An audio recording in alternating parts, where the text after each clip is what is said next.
जय शिव शंकर, जय श्री हरि विष्णु। दोस्तों, जहाँ जीवन है वहाँ मृत्यु भी निश्चित है। जो प्राणी जन्म ग्रहण करता है उसे समय आने पर मरना भी पड़ता है, और जो मरता है उसे फिर से जन्म लेना पड़ता है।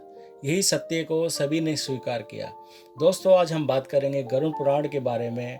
कुछ लोग गरुड़ पुराण की कल्पना यानी सोचने मात्र से इतने डर जाते हैं कि अगर उसने इस पवित्र ग्रंथ को पढ़ा या सुना, कहीं जो उसके घर परिवार के इस दुनिया को छोड़कर जो चले गए हैं वह सब उसे परेशान ना करने लग जाए, या उसे वह सपने में ना आने लग जाए, या हर तरह से पुकारने ना लग जाए। ऐसा कुछ नहीं होता। इस गरुड़ पुराण को पढ़ने या सुनने से हम होने वाले कर्म या हो चुके कर्मों पर ध्यान देते हुए उन्हीं का अनुसरण करेंगे। साथ ही वह सब हमें पता होना चाहिए कि जब किसी की मृत्यु हो जाती है या अथवा होने वाली है, उस वक्त उस प्राणी को क्या क्या करना चाहिए, जिससे मरने के बाद अपनी आत्माओं को नरक में कष्ट न भोगना पड़े और साथ ही प्रेत योनि में भटकना ना पड़े।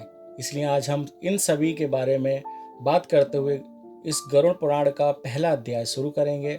इस गरुड़ पुराण में बताई गई हर वो बातों को आपको अपने जीवन में उतार लेना है। आपको वीडियो पूरा देखना है बिना स्किप किए। चलिए शुरू करते हैं। जय श्री हरि विष्णु, जय गरुड़ पुराण पंक्षी महाराज। दोस्तों, पहला अध्याय भगवान विष्णु तथा गरुड़ पुराण के संवाद में गरुड़ जी ने विनम्र से झुककर पूछा, हे भगवान, मैं उस भयंकर यम मार्ग के बारे में सुनना चाहता हूँ। मैंने सुना है कि आपकी भक्ति से विमुख प्राणी नरक में जाते हैं। ऐसे अधर्म मनुष्य को बार बार धिक्कार है। इसलिए हे भगवान, पापियों को यम मार्ग में जो अनेक दुख प्राप्त होते हैं वह सब आप मुझसे कहें। श्री भगवान बोले, हे पंक्षीराज सुनो, मैं उस यम मार्ग के बारे में कहता हूँ जिस मार्ग से पापी जन नरक की यात्रा करते हैं। जो प्राणी सदा सत्संग से विमुख है, जो अपने को स्वयं प्रतिष्ठित मानते हैं, अहंकारी हैं तथा धन और मान के मद से चूर रहते हैं, आसुरी शक्ति को प्राप्त होते हैं। देवी संपत्ति से रहित हैं, जो मोह के जाल में फंसे हैं और कामनाओं के भोग में ही लगे रहते हैं, ऐसे व्यक्ति अपवित्र नरक में गिरते हैं। जो लोग ज्ञानशील हैं वे परम शक्ति यानी कि गति को प्राप्त होते हैं, और पापियों को इस लोक में दुख की प्राप्ति होती है और मृत्यु के बाद वे यम यातनाओं को प्राप्त होते हैं। गरुड़, और सुनो, उस मृत्यु मनुष्य को जब यमदूत लेने आते हैं उस समय दोनों हाथों में पाश और दंड धारण किए, नग्न अवस्था, दांतों को कटकटाते हुए, क्रोधपूर्ण नेत्र वाले यम के दो दूत समीप आते हैं। उनके केस ऊपर की ओर उठे होते हैं। वे कौवे की तरह काले और टेढ़े मुख वाले होते हैं। अपने 5 भौतिक शरीर से हाय हाय करते हुए निकलता हुआ यमदूतों के द्वारा पकड़ा हुआ पुरुष अपने घर को देखता है। यमदूतों के द्वारा यातना शरीर से ढक करके गले में पाशों से बांधकर यमलोक के यातना का मार्ग पर जाता हुआ, जिस प्रकार राजपुरुष दंडनी यानी कैदी को बेड़ियों से बांधकर फांसी के लिए लिया जाता है, इस प्रकार ले जाते हुए उस जीव को यम के दूत डराते हैं और नरक के भयंकर सजाओं को सुनाते हैं। यमदूत कहते हैं, रे दुष्ट, शीघ्र चल, तुम यमलोक जाओगे। आज तुम्हें हम सब नरकों में शीघ्र ले जाएंगे। इसी प्रकार यमदूतों की बातें सुनता हुआ वह जीव जोर से हाहाकार करके विलाप करता है और यमदूतों द्वारा प्रताड़ित किया जाता है। वह कांपने लगता है। रास्ते में उसे कुत्ते काटते हैं और अपने पापों का स्मरण करता हुआ वह जीव यम मार्ग से चलता है और यमदूतों के द्वारा पीठ पर कोड़े से पीटते हुए जाते हैं। उस जीव को तपी हुई बालुका से बिना आराम किए, बिना जल के उस मार्ग पर चलने में असमर्थ होते हुए भी बड़ी कठिनाई से चलना पड़ता है। थक कर वह जगह जगह गिरता है और बेहोश होता हुआ वह पुनः उठकर पापी जनों की भांति अंधकार यमलोक में ले जाया जाता है। 2 अथवा 3 मुहूर्त में वह मनुष्य वहां पहुंचाया जाता है और यमदूत उसे घोर नरक यातनाओं को दिखाते हैं। मुहूर्त मात्र में यम को नरक यातनाओं के भय को देखकर वह व्यक्ति यम की आज्ञा से आकाश मार्ग से यमदूतों के साथ पुनः मनुष्य लोक में चला आता है। मनुष्य लोक में आकर वह जीव देह में प्रविष्ट होने की इच्छा रखता है, किंतु यमदूतों द्वारा पकड़कर पास में बांध दिए जाने से भूख और प्यास से पीड़ित होकर रोता है।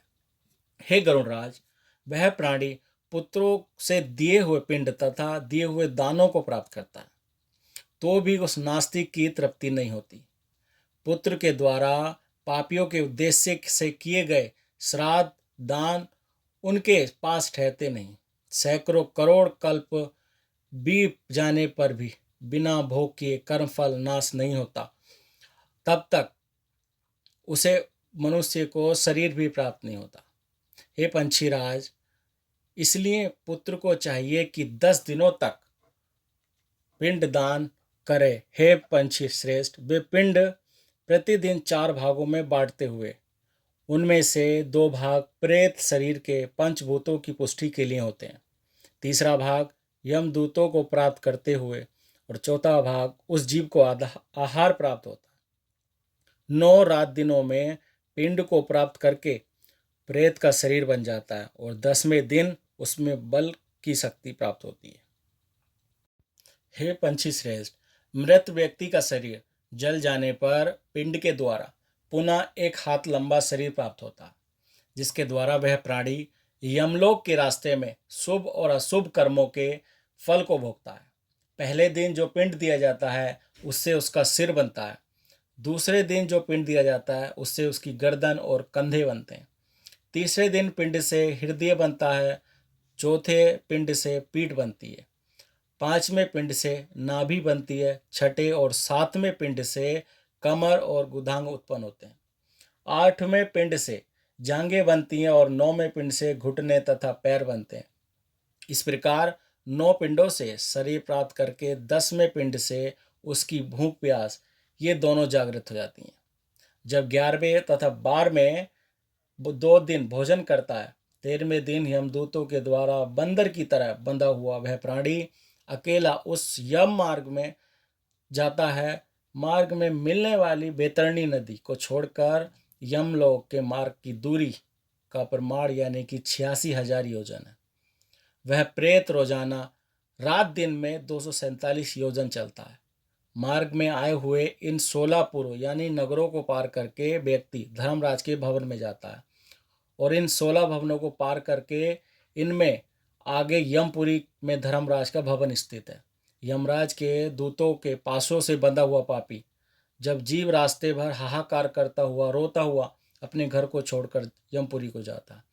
दोस्तों, इस वीडियो में हमने बताया कि कैसे पंछीराज गरुड़ों ने श्री हरि विष्णु से इन सभी सवालों का प्रश्न पूछा और जवाब में श्री हरि विष्णु ने इन सभी का उत्तर दिया कि किस तरह से कोई पापी मनुष्य जब यम मार्ग से जाता है तो उसे किस तरह की प्रेरणा, किस तरह की यातनाओं का सामना करना पड़ता है। दोस्तों, चलिए मिलते हैं अपनी आने वाली अगले अध्याय की अगली दूसरी वीडियो में। उम्मीद है आपको ये वीडियो ज़रूर पसंद आई होगी। हमें कमेंट करके ज़रूर बताएं और मिलते हैं अपनी अगली वीडियो में। तब तक अपना ख्याल रखिए, सुरक्षित रहिए। जय श्री हरि विष्णु।